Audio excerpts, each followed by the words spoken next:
Look. You just can't make this up. Yo. Stop all that laughing and giggling. Nothing's funny. Look at these comments. Just look. I'm gonna read it word for word. Please get rid of Jessica. Get rid of Jessica. Jessica should change her name to Karen. Bro, these comments. Fire Jessica. This show is unwatchable when she starts talking. LOL. Sorry, Jessica.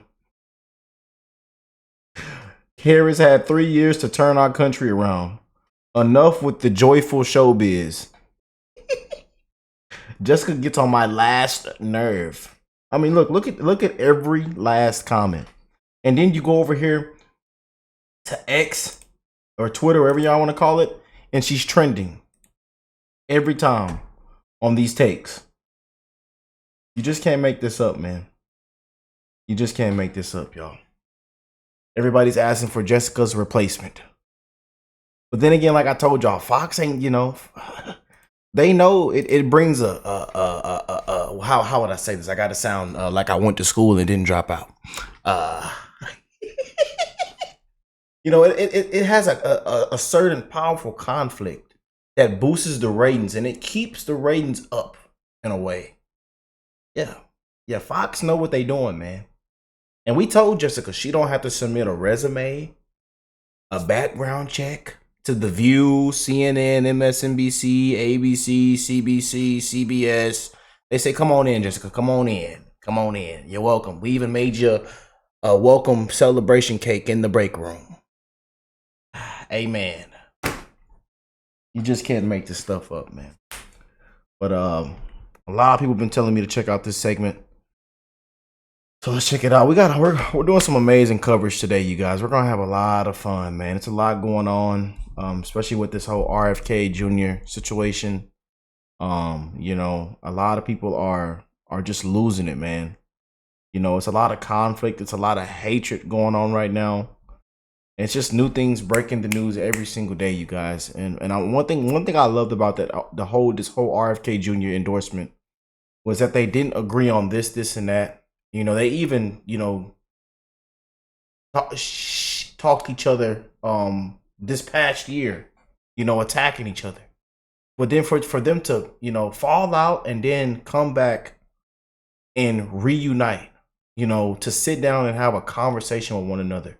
We might not agree on this, and that, but we agree on this, and that. It's very, very powerful. And it shows unity, we can unify. Let bygones be bygones, man. That we can unify, that we can make a change. That's why this RFK Jr. endorsement was so powerful, man. And I'm thankful that it happened. It's a blessing, man. But again, we do have to send our prayers to these guys, man, because they are against the system. They are against the corruption. We are not against this right here that's on the screen. We are not against the candidate, you guys. This is a system, a machine, a rigged machine system, and it has to be too big to rig this year, you guys. And I believe it's too big to rig, man. A lot of people are hopping on the Trump train. A lot of people are waking up, man. A lot of people. I've even gotten to talk to people that have woken up, man. Anti-Trumpers, I tell you. Never Trumpers. Even registered Democrats. People that have voted Democrat these last couple of years, I tell you, are on the Trump train, man. It's time for a change. It's time for a different set of leadership, man. Nothing's funny. I know we come on here laughing, but nothing's funny, man. And she thinks everything's fun. Nothing's funny. That we all have to stay woke. Stay woke. Look what woke has gotten us. Look at the woke culture. The woke culture of no common sense. And look where we're at now, man. Millions of people are struggling, dying. Businesses are shutting down. Hey, come on in, why don't you? Just come on in. The doors are open. I want my tax dollars back. And so do a lot of amazing, hardworking patriots around the world do too as well. We want our tax dollars back. You know, people can't afford nothing, got to make life decisions inside of a grocery store. It's ridiculous, man.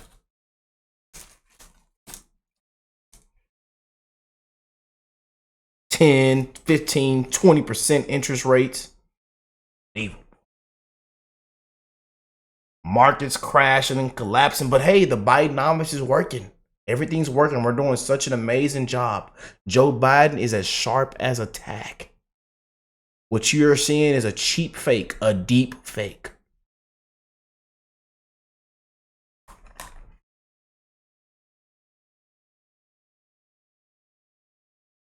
And people are clapping.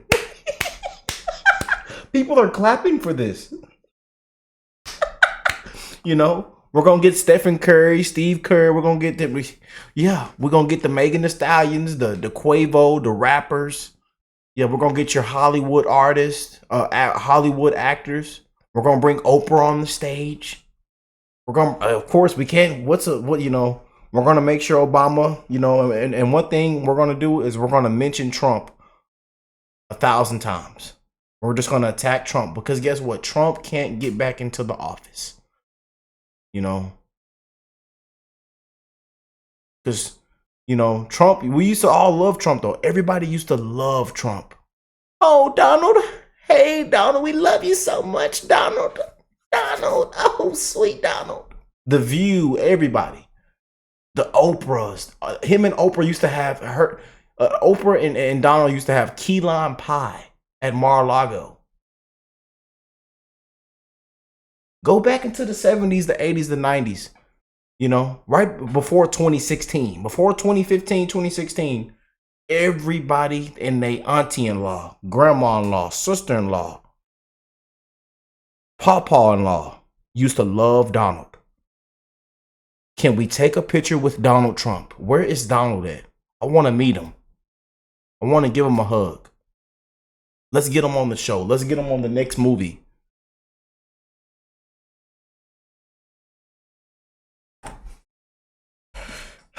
But again, man, politics is a dirty game. And once he went down that elevator as a conservative Republican, everybody turned their back on him. The media turned their back on him. And once the media turns their back on you, people follow. A lot of people follow. Because again, a lot of people can't think for themselves. They run with the first thing that they see. They don't do any research. Let's check this out, man. We got to hear Jessica open up her mouth. Oh boy.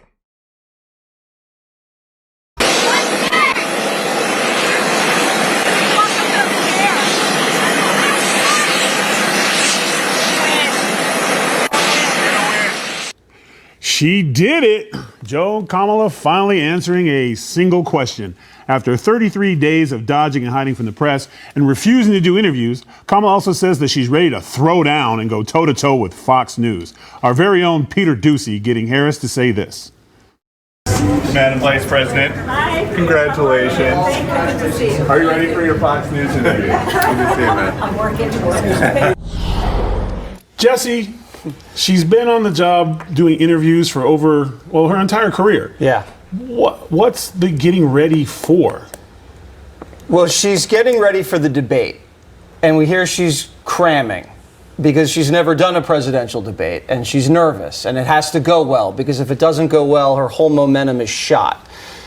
Jessica just said that if the election was held today, she'd win, she'd lose. The RCP battlegrounds, Trump's ahead, and he's ahead in the betting market. So it's a tight race. It is. Okay. Her honeymoon will not last. Everybody knows the honeymoon doesn't last. Well, mine did with Emma, but not everybody has that special relationship. She is not taken questions from voters. She has not taken questions from the media. She's not taking questions from Trump. So there is going to be a collision at some point with democracy and Kamala Harris. One of these days she'll get around to it. Right now she's playing scared. And you know what happens when you play scared? You get hurt. Yeah. And that Or could you happen. Make comments and say people take Cialis. Is that going to get me hurt? Yeah. Okay. But we're Jessica, civilized we're right going to now. switch seats. No. I can reach you from there. Please don't come to me next. Katie, is the interviews at the tarmac good enough? No. The questions, because that's what they're like, she finally answered. That to me doesn't count. Of course, it doesn't count, especially when you're saying, I'm walking up the stairs. We know you're going to walk up the stairs. That's why they're there. That's what they're for. Obviously, you're getting on the plane and you're leaving to go somewhere else. But honestly, why would she answer questions ahead of the debate? The media is doing all of the work for her. They're debasing themselves, journalists and reporters, by publishing on anonymous background, anonymous statements, walking back her positions from 2019, 2020. She doesn't have to defend anything, and their whole strategy is not to get nailed down on specifics. She can't run on what she wanted to in 2019, 2020 because she literally had to drop out of the race as the first person because they were so far left, even the Democrats weren't buying them. And Joe Biden had to drop out of the race because his policies were unpopular among the country, and he was losing to Donald Trump. So she doesn't have a lot of places to go unless she's going to try and redefine herself, which is what we saw this week at the DNC and in her speech. So she wants to just be kind of this blank slate where the media can defend her and she doesn't have to say anything. So I think it's a little embarrassing to be the first female nominee and not speak for yourself, but that's up to her. I do too think that's embarrassing. As someone who cares about women. It's not your turn, Jesse. It's rude, okay? Okay. I want to give Jessica as much time as I can here. You just take it. I've been saying you're rude for years. I know. And Tyra says it. You're and you're both immediately right. quiet. You're both right. Listen, Gavin Newsom asked for America to show, and the media to show grace. Do you think that was the right, quote unquote, grace? What do you think you mean by grace? What are we supposed to be waiting for or be patiently waiting for? I think that what he was talking about was that this campaign is just a month old in this iteration. And you can tell that it is very different from the campaign that they were running with Joe Biden at the top of the ticket. The emotions are different. The way that it's polling is different. The candidate is vastly different. And she's figuring out exactly what policies she wants to lead with. She did give her economic proposals. I understand that the price gouging one was widely panned by Democrats and Republicans. But that she... Yeah, listen, we don't want communist comrade Kamala. It won't work. It's failed before and it'll fail again. Don't want your $25,000. Don't want your tampon. Jessica, we don't want it. You might need it in our beautiful women around the world, our daughters, but I don't want it. I don't want the tampon, Tim. My son don't want it either when I have a son. When I have kids, y'all. At 24 years old, I will be a father, hopefully before my 30s. Hopefully. That's the goal. That's the plan. You know. But we need to bring common sense back, man. Not this far left woke lunatic crap.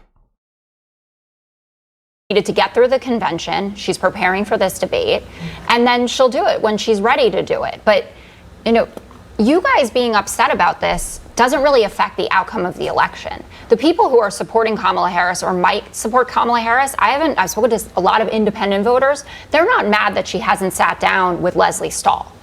They want to get to know her. They want to see how the campaign unfolds. They want the policy positions. They're looking forward to the debate. This is something that is really only getting right-wingers upset, or conservatives. See the word upset, Judge? No, but I'm not upset. I don't care. I'm not voting for her anyway. But the point is like, why does it, no one's upset? They always want to throw feelings in when you're asking just a question. In fact, when are you going to speak?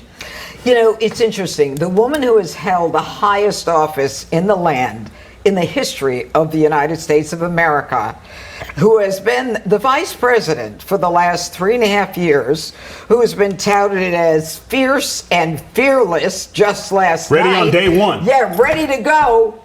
Can't talk. It's not that we're upset. We're just kind of shocked. You're It goes bothered. along with the, what Bobby Kennedy was talking about. It is a sham, rigged primary where the woman didn't earn one vote, where she got to be vice president in spite of the fact that she believed the president was a racist. And in the end, this is a woman who says, I'm working toward it. You kind of get the sense that she's trying to, get her courage up. But I really believe that she, and this is what's disappointing, she is more concerned about the media thinking she doesn't know the answer than not knowing the answer.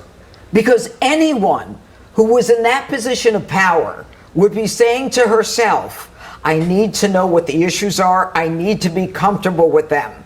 She's not. She's just worried about how she appears. That's what the whole thing was in Chicago. It was a Hollywood show. And in the end, you've got Donald Trump. They hate him. They have Trump derangement syndrome. They can't talk about anything without talking about him. He goes to the black journalists. Okay, he goes into the bodega in Harlem. He goes into every TV network he's done an interview. And you know what? If she wants to be the female Barack Obama, baby, come and do Fox, just like Barack Obama did. You know, and or is she a little nervous because old Tulsi Gabbard's in the training room with the president? Who knows? Click here. Want to be Barack? Barack came to Fox, didn't he? He sure did. Oh man, Judge Janine dropped the mic on that one, y'all. We're gonna close it out with that one, man. And we need to get Jessica. They need to get Jessica out of there. But let me know what y'all think of that. Comment down below. I love you guys. I'm wishing the best in all you guys' life. And I'll catch y'all on the next one, man. Peace and love, y'all.